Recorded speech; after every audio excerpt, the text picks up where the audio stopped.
Hey, I'm Patrick Sander of Landing Financial Group, and I want to talk to you today about the three primary life events that one may go through, which is longevity, divorce, and becoming a widow. So let's talk about the longevity first. On longevity, we have a lot of people that come to us because they're super concerned about running out of money before they run out of time. And what's interesting is over the years that we've been doing this, that's the main thing that we focus on.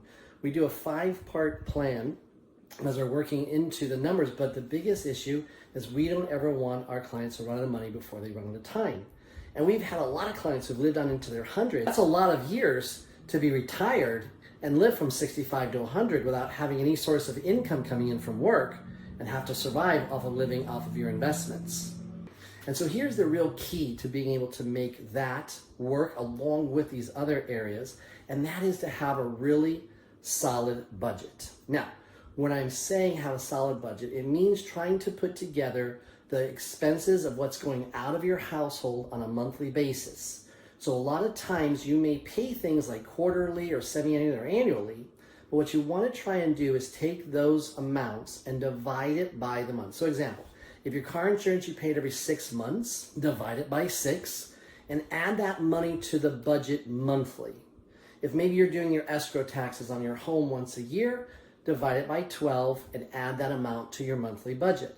Now, obviously you're not paying those until the end of the year or until that 6 months comes up, but at least it's in the monthly numbers so you can get a really good hold on what you're spending on a monthly basis, okay?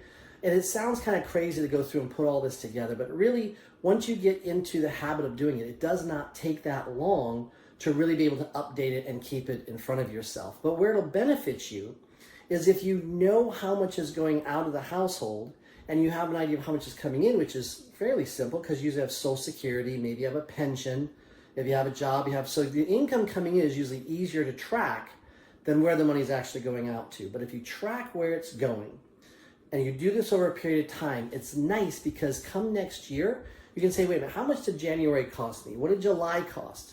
What did December run? Because there are months that are shorter and you're going to get less money per se in that period of time, but yet you still have the same expenses, right?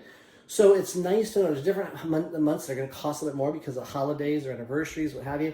So it's just nice to have an idea of what the previous month or the new existing month is going to cost you so that you can keep that in front of yourself along with trying to budget the money. So if you go through and do that correctly, it really helps us out to figure out how to make sure you don't run out of money before you run out of time. The only thing that we can do is to go through and lower expenses is to cut something out, right? Or you have to increase your income. If you have to increase your income, it means you either have to find some type of part-time work or some source of income coming in, or it leads you back to your investments that you have to be strategic to understand what your investments have to supply to you. So the risk versus the reward of those investments. When a divorce ends up happening, it's really tough emotionally, and it can be even tougher on the financial side. So if you've already done this and you've created a budget and you're living on this type of a plan, and then a divorce were to happen, it financially could be a little bit easier to handle because you would know realistically what you need to have going through that divorce. So if it's a case where you have to ask for alimony or you have to ask for assets, you would be able to have a clearer picture of what you really truly need. Not saying it's what you want, right? Because maybe you want everything, but at least what you need. And so it'd be a little bit easier to get through that portion of the divorce. But you are going to lose a source of income. You may have a larger expense because maybe you have to spend more on housing, or maybe you have to pick up insurance, or whatever the case may be.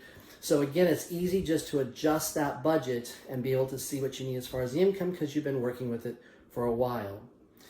Becoming a widow is always difficult. And when you become a widow, a lot of stuff will change because you're going to lose the lower Social Security benefit. You can always keep the larger one. If you happen to have been in another marriage before and that person's also passed, you could possibly go and collect on that larger Social Security benefit.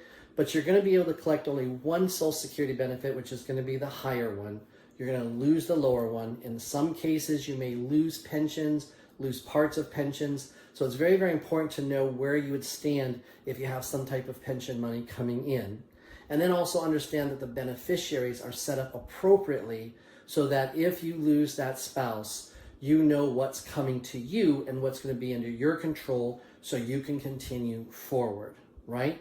So as we come back and talk, the main thing for all of these different areas is having that budget. It's super, super important. Most people don't have one. Most people have an idea of what their fixed expenses are, but they really have never kept track of like the day-to-day stuff and really see how much a different month might cost. So we have budget documents that we can get to you. We have them to where you can fill it out on the computer and it actually just keeps on going. You just keep on updating it each month. And that's something we're more than happy to go through and provide to you. On this video though, I also would like to talk a little bit more about the investment strategies, because that's really where most people's loss of income or supplement of income is going to come from, right? You have your Social Security pension, but if you're short, you're going to probably turn back to your investments. And we want to make sure that you're not taking too much risk for the amount of reward that you're actually receiving. We tend to be far more of a conservative investment group because of the fact that we're really trying to not take market losses. We want to try and just gain whatever we need to get the budget covered and then see where we go from there as far as the other investments. So what we're going to offer is there's a link that you can click and you can get this guide sent to you, which is the 10 tips to help empower women investors. I think you'll find it very, very informational and very helpful if you're trying to understand how to deal with your investments. You can click that link and actually have this document sent to you and be able to use that for your investment strategies. You can also go through and contact us. If you want to talk to one of our representatives that could walk you through the 5 different areas that we work with, which is the income, we look at your investments, we deal with taxes to make sure we're not paying any unnecessary tax. We want to look at that longevity, make sure that the picture is set up that you would not run out of money before you run out of time. And then we also look at estate planning, because it's super important to make sure that if you're wanting to leave your money to those loved ones, that it actually goes to them and doesn't go through a bunch of probate and having to deal with a lot of unnecessary tax. So those are the 5 areas that we work with. And if you want to talk to somebody about setting that up and talking more about setting up your budget, you can always contact us at 561-229-0009, or you can type in your computer planwithlanding.com, and that'll take you on into our site. There's a lot of nice material there. You can also set up an appointment. We would love to talk to you, love to help you out, especially if you have just recently lost somebody, you've gone through a divorce. That's where we're really key to go through and try and help you understand those numbers and start to get ahead of that game. But if that has not happened yet, I hope it doesn't happen anytime soon, and you just want to talk about the longevity and what a great life you have and trying to make that life a little bit better, doing the things you want to do and having that comfort and security that you're not going to run out of money before you run out of time, give us a call. We're here to help. Landing Financial Group.